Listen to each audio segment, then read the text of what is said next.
Salam hər kəsə, Material kanalındasınız. Bu gün danışacağımız mövzu biraz daha spesifik bir mövzudur. Amma spesifik olmasın bunun önəmsiz olmağı mı deməkdir? Məncə yox. Çünki bizim generasiya, xüsusilə bizdən sonrakı generasiya üçün önəmli bir mövzudur danışacağım. Amma biraz daha geniş başlamaq istəyirəm. Amma başlıq verim. Başlıq ə, digitallaşan, yəni daha modernləşən, hər şeyin belə deyim, telefonlardan, kompüterlərdən və digital nədənsə idarə olunduğu bu dünyada özümüzü qorumaq. Amma yəni nədən qoruyacağıq deyə sual versən, ondan danışacağam. Başlayım danışmağa. Yəni daha toparla çox geniş almıram. Yəni insanlıq yox, ilk canlı yarandı, bölündü, təkamül oldu, gəldi insan oldu. Nə var? Ona danışmayacağam. Biraz daha insanlıqdan danışacağam. Baxın, ilk insanlar harda yaşayırdı? Mağaralarda yaşayırdılar da. Mağaralarda yaşayırdılar və məsələn deyirəm, banan yeyirdilər. Məsələn, ya da ki, nə bilim, ovlanırdılar, onu bişirib yeyirdilər. Yəni onların məqsədi xüsusilə də səhər duranda nə idi? Qarınlarını doyurmaq, axşama qədər qarınlarını doyurmaq və yatmaq. Səhər dururdular, yenə eyni şey. Qarınlarını doyururlar və yatırdılar. Söhbət bundan ibarət idi də. Yəni onların həyatdakı məqsədi bu idi. Qarınlarını doyurmaq, yatmaq, çoxalmaq, yəni belə deyim. Bu üç prinsip əsasında həyat yəni həyat davam edirdi o insanlar üçün. Belə. Və günlər belə davam edirdi xüsusilə də. Amma zamanla min illər və ya milyon illər ərzində insan şüuru formalaşdı. Artıq bu üçbucaq insanları bəs eləməməyə başladı. Artıq bu yemək və yatmaq arasındakı o müddətdə insanlar düşünməyə başladı. Nə haqqında? Mən niyə varam? Mən kiməm? Mən nə qarıram bu dünyada? Bura haradır? Bu tip şeylər düşünülməyə başladı. Və yəni min illər ərzində bu düşüncələr minlərlə fəlsəfə, minlərlə din, minlərlə fərqli fikir ortaya atdı. Və insanlar bunun içində itib batmağa başladılar. Okay?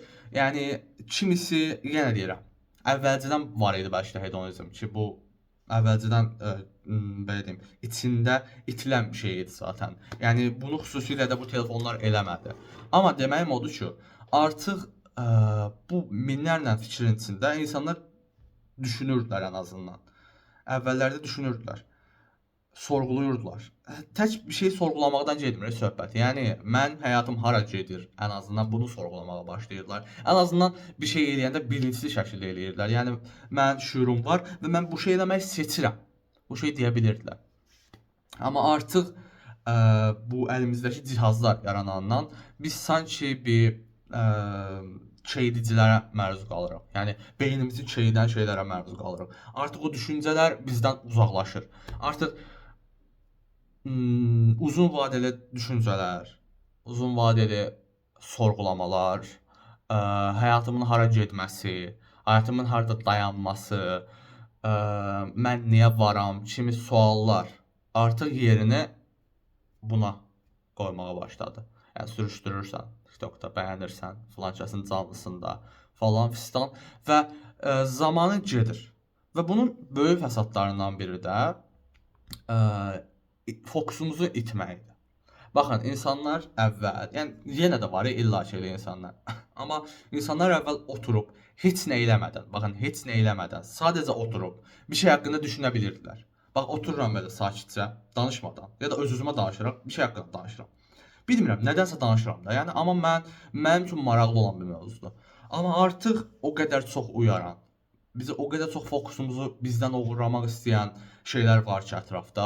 Artıq biz bunu eləyə bilmirik. Yəni siz bu videoya baxan hansınız heç nə eləmədən dayana bilirsiniz. Baxın, heç nə eləmədən amma. Sadəcə oturaraq. Burada oturursan, qarşında heç nə yoxdur, bomboşdur və sadəcə düşünürsən. Çətin bir şeydir, hə? Ya da yazırsan, yazmaq belə mənə çox kömək olur. Öz fikirlərini yazmaq, okay? Yəni, deyərsən ki, bunun bizim imtahanımızda bu kanal konseptlə nə əlaqəsi var? Bax, dostum, sən fokusun oğurlanırmı, oğurlanmırmı? Sən bir yerə fokuslara bilmirsən, məncə. Yəni, bu yanında nə kimi şeylər yaradır? Artıq fokusun sənin oğurlanır. Sən əlin TikToka gedir, əlin Instagrama gedir, əlin hansısa bir YouTube videosuna gedir, deyək ki. sən xüsusi bir yerə odaqlana bilmirsən. Onlar sənə daha çox zövq verir. Nəinki bu tip şeylər.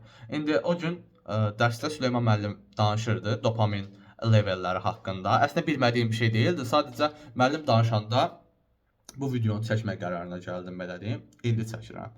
Baxın, dopamin levelimizi, dopamin sistemimizi biz pozmuşuq. Nətər? Yəqin ki, bunu milyon yerdən eşitmisiniz, amma bir dəfə də məndən eşitdim. O dedim axı, əvvəl banan yeyəndə insanlar, banan yeyəndə filan qədər dopamin alırdılar. Dopamin nədir? Bir şey eləməyimiz üçün bizə lazım olan hormondur. Yəni biz səndə dopamin olmasa, yəni yeməyə qarşı dopamin olmasa, sən ac gəzərsən. Okay? Sən gedib o yeməyi orada oturub yemək götürüb yeməzsən. Okay? Bu tip şeylərdir dopamin. Dopamin hormonu budur. Əvvəl banan yemək üçün o insanlarda filan qədər, yəni X qədər, deyək ki, bu 0 leveldir. Bu qədər dopamin sərf olunurdu. Bu qədər, bax bu qədər. Və o gedib o dopaminə görə gedib o bananı yeyirdi. Bu onu xoşbəxt eləyirdi də o insanı. Yatmaq bu qədər dopamin sərf eləyirdi. Gedib yatırdı. Bu da onu xoşbəxt eləyirdi. Artıq yenə deyirəm, insan şuurlaşandan sonra, şuur cəhəndən sonra artıq bu banan leveli düşdü. Artıq bu yatmaq leveli daha aşağı düşdü. Artıq insan daha çox dopamin sərgiləyən şeylər axtarmağa başladı. Yəni daha çox dopamin istəməyə başladı. Və artıq bu dopamini insanlar düşünməkdə tapdılar. Yəni bütün bu böyük alimlər, böyük fəlsəfəçilər, böyük fərqlən bioloqlar, riyaziyyatçılar, fiziklər, bunlar bundan zövq alırdılar. Bunlar yəni həmin bu fizikanı işləmək, fizika üstündə oturmaq, fizika üstündə düşünmək, kainat üstündə düşünmək, insan varlığı və ruhu, metafizik üstündə düşünmək onlar üçün banandan 2 qat, 3 qat daha çox dopamin sərf eləyirdi. Yəni dopamin istəyirdi. Onun üçün gedib onları oxuyurdular. Çünki o onları xoşbəxt edirdi. Artıq amma bir adə gəldi və kompüter çağı başladı, belə deyim. Bu sosial media çağı başladı. Artıq sosial media çağı fəlsəfəni və riyaziyyatı çox aşağı düşürdərək TikTok və Instagramı yuxarı qaldırdı. Bura qədər. Artıq sən TikTok və Instagrama baxandan sonra, bu leveldə dopaminə qalxandan sonra artıq belə deyim, riyaziyyata düşmək istəmirsən. Bu hər kəs üçün belədir. Bu arada yəni məndə də bir dənə riyaziyyat üçün belədir. Başqa fənlər üçün yəni. Azərbaycan da məsələn məni zəhləm gedir. Yəni öz dilim deyil, yəni hörmət eləmirəm, o məndə yox. Yəni verilən imtahandan zəhləm gedir. Amma onun dopamin leveli çox aşağıdır. Amma adam özünü bəzən məcbur edir ki, o dopamin levelinə düşsün. Çünki bəzi şeylər də məcburiyyətdən olmalıdır. Çünki dopamini gözləsək həqiqətən də dopamin sistemi yavaş-yavaş işlənən bir leveldir. Mən də ona başlamışam. Yavaş-yavaş onun planını qurmağa yox, planını uygulamağa. Çünki birdən-birə mən bu gün dopamin levelimi aşağı salım çətin bir şeydir. Çünki niyə görə bu narkotik adətçiləri necə ki bir gündə buraxa bilmirlər bunu. Bu da eyni şeydir. Yəni məncə bütün belə deyim alışqanlıqlar hamısının mexanizmi eynidir. Biri daha çox dopamin verir, biri daha az dopamin verir. Amma ikisinin də ondan çıxma prosesi eyni prosesdir. Yəni fikrimə davam etdirirəm. Artıq riyaziyyat bu leveldə etsə ya da ki digər fənlər imtahana hazırlaşmaq bu leveldə etsə düzdür. Fikirləşsən ki, mən imtahana hazırlaşım, amma universitetə girdiyimdə alacağım o xəbər, o hansı nömrədən mesaj gəlirdi? Nəsə avqustda. Bir avqust gecəsi, hətta bizdə 10-da çıxmışdı. Gecə saat 10-da çıxacaq, gələcək mənə bir mesaj. Mənə hər şeydən daha çox dopamin salgılatacaq belə deyim. Bunu düşünürsən. Amma bunu 6 ay əvvəl düşünüb özünə stimul verə bilmirsən. Yaxşı fikirdir əslində. Yəni çox qəşəng universitetə girərsən, əla, xoşbəxt olasan. Amma dopamin sistemi buna əl vermir, çünki biz elə bir canlılar deyilik də, yəni 6 ayın dopamini ilə yaşaya bilmirik. Bizə günlük dopaminlər lazımdır. Amma sən o günlük dopamini zaten TikTokdan alırsan. TikTokdan aldığın üçün sənin o dərs oxumağa ehtiyacın qalmır. Yəni beyninə ehtiyac qalmır. Bilirsən, oxumalısan. Amma TikTok icazə vermir buna. İndi bunu nətər düzəltmək lazım? Yaxşı deyərsən ki, okey, farkında oldum, amma bunu nətər düzəldəcəm mən?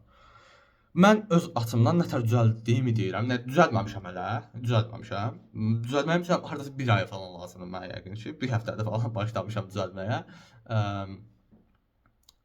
Qısa video platformlarının hamısını bloklamaq lazımdır. Niyə görə? Qısa video platformları, deyək ki, sən bir dəqiqə. Və deyək ki, sən açıb bir OTK sınavı işləyirsən də. 2022-ci ilin bir OTK sınavı. Və nisbətən bu ilin OTK-lardan daha çətin bir sınavdır. Aha. Sən bunu deyək ki, sərf edirsən nə qədər vaxt? 1 saat yarım. Amma ayağa durmadan. 1 saat yarım. Amma sən o 1 saat yarımda biri yaxşı, maksimum yəni 1 dəqiqədən 90 dənə TikTok videosuna baxa bilərdin.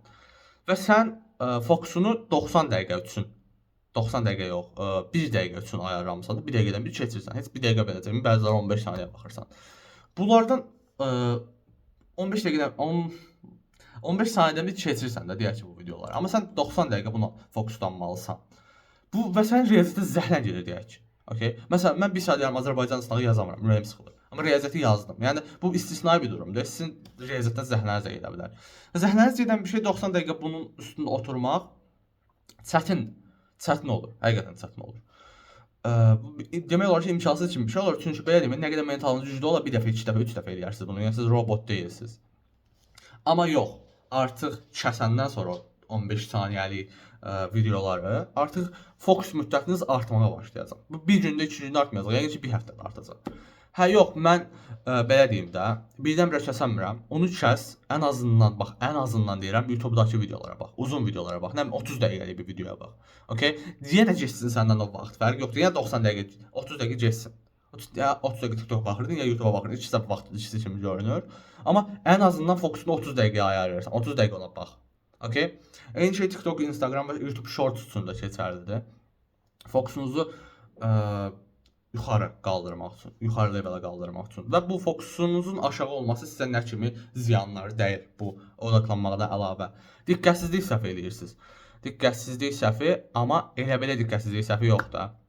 5 fikirləşirsiniz. Bax dilinizdə bir, mən sınağı həmişə yazanda, istənilən sınağı, ingilis sınağı, Azərbaycan dilində riyaziyyat. Danışa yazıram evdə. Danışıram ki, bu belə olacaq, bu belə olacaq. Dilimdə 6 deyib, əlimdə 5 yazıram. Bunun hamısı fokusumun aşağı düşməsi nəticəsində olan bir şeydir. Diqqətsizlik bundan yaranır. Nə bilim, A fikirləşirdim, B yazdım. Bundan yaranır. Yəni elə fikirləşirdim, belə yazdım. Sürüşdürdüm, elə oldu, belə oldu. Hamısı fokusumuzun aşağı düşməsi nəticəsində yaranan bir şeydir. Yəni bunu da düzəltmək bir baxma bizim əlimizdədir. Başqa bir şey deyil. İmtahana az qalıb, çox qalıb, bunun bir fərqi yoxdur. Düzdür, stres bu fokusu aradan qaldırır. O heç. Yəni 2 həftə qalmış görəcəm sizi 12 saatda dərs oxuyarıq sətdə. Mən ikinci bloka az qalmış yadıma düşür.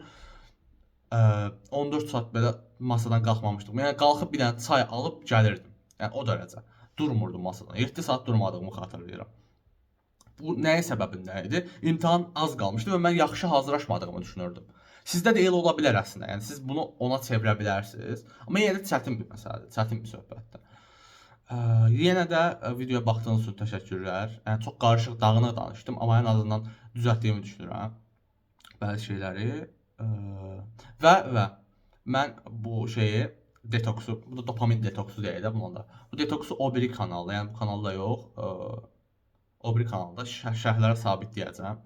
O kanalda rutin olaraq paylaşım. Yəni bu kanalın konseptini pozmaq istəmirəm. Yəni buran bir şey video, vlog kanalına çevirməyək.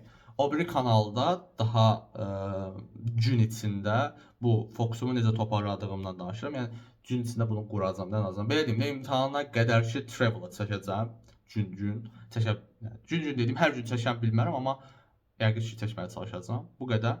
Yəni oradan izləmək istəsəz izləyə bilərsiniz. Ən azından bilmirəm, bəlkə sizə kömək olur və stimul olmağa çalışaram. Okay. Bu qədər bəyəndinizsə like atmağı unutmayın. Abunə olun. Gün-günə də abunələr çıxır, amma nəysə canlı sağ olsun. Sıxıntı qardaşım ya.